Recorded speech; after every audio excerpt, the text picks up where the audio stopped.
everyone, welcome back to my channel. My name is Hannah if you're new here, and today we're doing my July reading wrap-up. And in today's wrap-up we're going to be kind of doing a quick and dirty buy, borrow, or skip. I'm gonna give each of these books that moniker.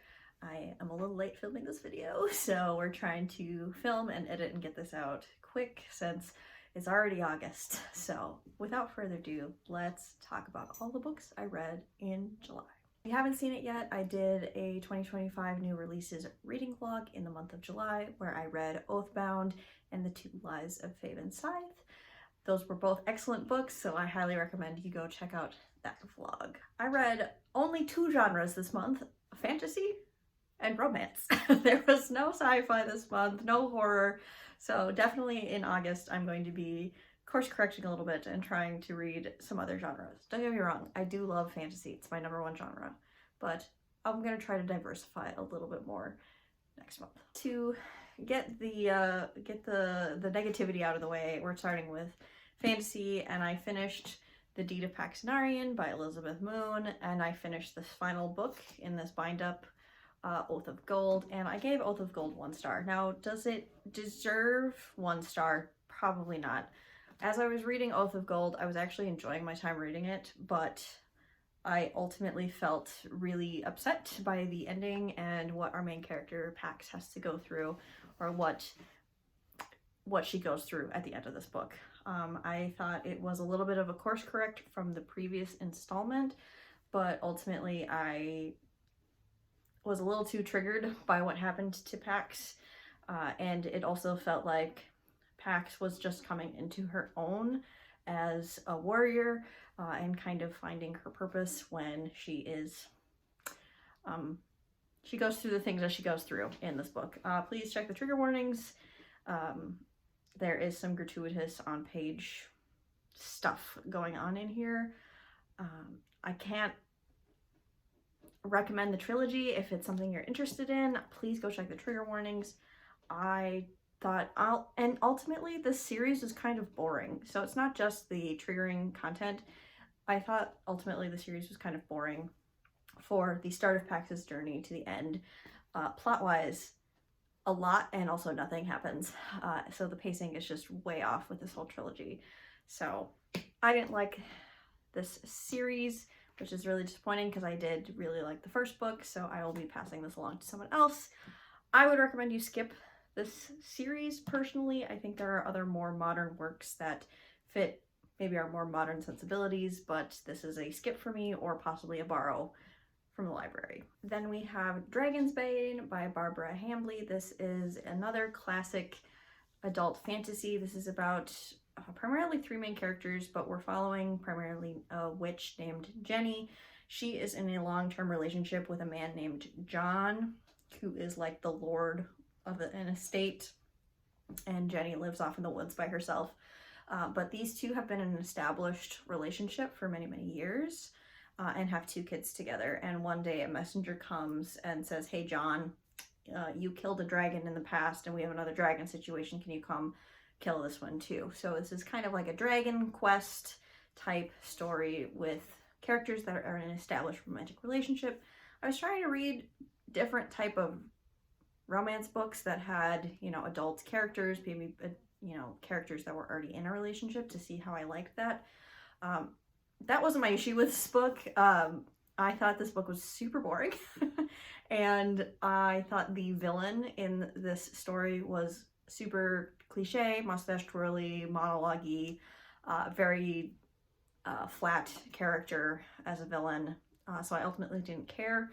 And this story is called Dragon's Bane, which is referring to John, the dragon slayer, but the story is primarily told through Jenny's point of view, and it's really about Jenny as a main character, so I thought that was a little strange. So ultimately I didn't love this one. I gave it a 2.5 out of 5 stars. I didn't really like it, so I'd maybe skip or possibly borrow this one. Then we have some books that I did enjoy. We have Necrobane by Daniel M. Ford. I give this 4 stars. This is the sequel to The Warden by this author, which is kind of a D&D style episodic quest-based adult fantasy that is also sapphic. I enjoyed the sequel. I gave it the exact same rating as I gave The Warden. Ailish, our main character, is on an adventure again, which takes up a bigger chunk of the book. The first book feels a little bit more episodic. This second installment feels a little bit bigger in scope, and the third book will be even bigger in scope.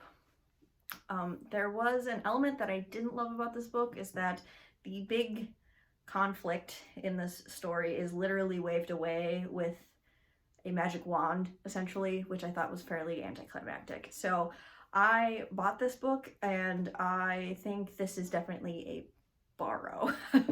So no offense to this book, but I definitely think it's not the best of the best fantasy out there, but it was a good time, and I did ultimately enjoy it, so I would borrow it if I were you. Then we have The Memory of the Ogisi by Moses Ose Utomi. This is the third and final book in the Forever Desert trilogy, which is a series of novella-length desert fantasy fables.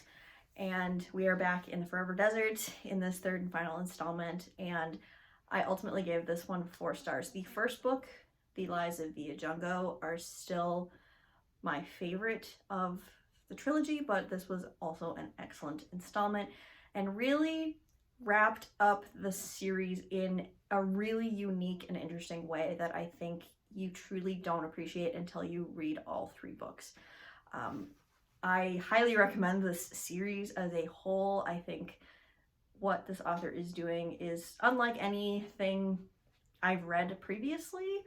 I don't want to give too much away plot-wise, but this is another sort of fable-esque story, and the big theme of this series is cyclical violence, or cycles of violence. Keep in mind, this is a sort of violent stories. The scenes of action are pretty gruesome, so heads up for that. But ultimately, this is a fantastic trilogy. I would definitely buy it, honestly. I own the first book, and I want to purchase the second 2 books in the series because it truly is better than the sum of its parts, if that makes sense. Like the first book is excellent, but the series as a whole does something really incredible, so I highly recommend buying this series. The last fantasy book, and the fantasy book that I enjoyed the most this month, was Night's Shadow by Sebastian de Castell. This is the second book in the Great Cloaks? Yes, the Great Coats. Whatever. This is a quartet of books. This is sort of a Three Musketeers retelling historical fantasy series, following our main character Falcio, who's essentially a disbanded musketeer, if you're familiar with the Three Musketeers story and history. I really liked this sequel. It does something I really, really dislike, but I think the overall journey of this book was excellent, and not that it was worth it to read that very triggering thing that happens in this book, but it did serve a purpose, and I think it was intentional. And I think the author does a pretty good job handling this triggering content, at least in my opinion. I ultimately gave this book 4.5 out of 5 stars. This is a buy series for me. I don't own it yet, but I would love to finish the series and purchase it for myself. Please check the trigger warnings for this series. Falcio has a wife who has died before the series starts, so there's that. And we witness some on-page sexual assault in this story, and it's pretty nasty. So just be careful out there. Let's move on to romance to round out this video. We have The Situationship by Abby Jimenez, which is a short story. This takes place like somewhere at the end of Just for the Summer by Abby Jimenez, following a side character, Maddie and Doug, having a meet cute. This was a nothing story to me. This is literally just one meet cute. It's only about 24 pages. It's very short. So I gave it 3 stars. There's nothing wrong with this. I don't necessarily recommend it because it's just really tipping, just wetting your whistle and then you dip out. Ultimately, it's hard to rate single short stories, but I ultimately think this one was just okay, kind of cute, but not enough here for me to really super enjoy. So I would skip this one, honestly, or borrow it if you're interested. Then we have My Best Friend's Honeymoon by Meryl Wilsner, which I also gave a 3 stars. This is a sapphic romance featuring a non-binary main character. I did not like this, sadly, which people, I'm gonna get on a little soapbox for a second. A lot of the reviews that I've seen for this book talk about how much smut is in this book, and that's not my issue with it. Yes, these characters are it's a friends to lovers story, and they decide to jump in bed first before they even talk about their feelings or talk about becoming friends with benefits. So I understand why that's maybe not to everyone's taste, and there is a lot of smut in this book. My issue is one of their characters is a people pleaser and always does what she's told and never speaks up for herself and never voices her desires. And the other character kind of forces her during this like vacation that they go on to speak her desires. Like she said, I'm going to do whatever you want this week. You just have to say what you want. And that created a really weird power dynamic, and it ultimately led to the third act conflict that happens in this book because of this weird power dynamic that we had going on. We have one character dictating the entire relationship at that point between these two, which felt really icky. I'm saying that main character needed to learn how to express her opinions, to say what she wants, and to stand up for herself, but it shouldn't come at the expense of our other main character's autonomy. And ultimately the third act conflict that happens because of this feels stupid because of it. So I wasn't ultimately like rooting for them necessarily. I think they both had some growing up and some growing to do individually. So I didn't ultimately like this one that much. It was a 3-star read, kind of a disappointment from an author I've loved in the past, but hey ho, what are you gonna do? And I would borrow this one. Then I read a paranormal romance called The Fall That Saved Us by Tamara Jure. This is an part angel, demon hunter, and a succubus sapphic romance. Truly what this book is about escaping from a cult, being a child of abusive parents, and your relationship with your sibling in that dynamic, and when the sibling decides to stay behind and you flee. So that really gets teased out in this story. And this also is a pretty heavy indictment and criticism of purity culture in this book. Trigger warning for like self-harm and child abuse and a bunch of other things. Most of it is in the past and only briefly mentioned. Just wanted to call that out. Ultimately though, I didn't love this one. I gave it 4 stars, so I enjoyed my time. I think the themes were really interesting, but I don't think the romance development was well paced and well plotted for this story. I honestly thought this type of story with these characters, with this dynamic, exploring these themes, needed to be about 100, maybe even 200 more pages if it's a standalone. I really think we rushed through the romance. We rushed through the themes. And I think the author had the recipe and the ingredients were all there. The recipe just needed tweaking, is what I'll say. It needed to be a bigger batch. Okay, this metaphor is getting stupid, so I'll leave it at that. Ultimately, I would say if this interests you, I would borrow it.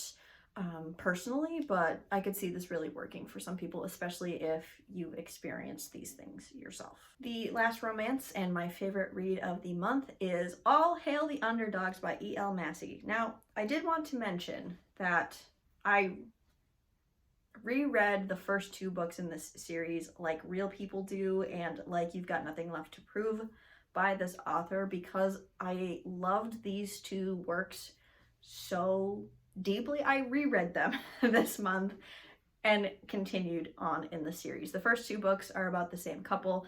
The 3rd book in the series is a new couple. So I just wanted to say that. I have a video talking about the first 2 books of this series if you'd like to check it out. All Hail the Underdogs is a young adult romance featuring a very poor character who is white named Patrick Roman or Rome, and our other main character Damien is darker skinned or black, and he is adopted by a very wealthy white family. So we are dealing with some dynamics of racism, classism in here, and like different race and different class, which is teased out in this story. These 2 boys attend a private like high school for sports teams, kind of sports, and they're both on like a sports scholarship, and this is their romance, and I thought this author smashed it out of the park again. This is a 5 out of 5 stars for me. This is a buy, definitely a buy for me. The way that these characters communicate and grow in their communication skills throughout the book, I think is truly masterful. I think this very similar thing about the first 2 books in this series. The communication and the sweetness level of these stories is top tier. There is an element of found family in all of these works thus far. This one, there is some more triggering content, past child abuse of an abusive parent, drug use, alcoholism. There is also a child in this book who is abandoned by their mother, and there is an adoption plotline that happens in this story. So just wanted to call all those things out. This is truly sweet and lovely. Again, I think this author just killed it. I like this story a lot. My one criticism, I guess, is like, you could have very easily aged these characters up and put them in college very easily, and I think some of the things would have been smoothed out. But that's just a personal preference thing. I think this story works just fine as a young adult story. There's no on-page smut. There is kissing, but not much more than that. However, I do think the adoption plotline would make more sense if these characters were slightly aged up. I think Rome is 17 and Damien is 18 at the start of the story, but we do span a little bit of time. Those are the books I read in July and whether I think you should buy, borrow, or skip them. Let me know if you've read in these books. I would love to know in the comments down below. Thank you so much for watching, and I will see you in another video of mine very soon. Bye!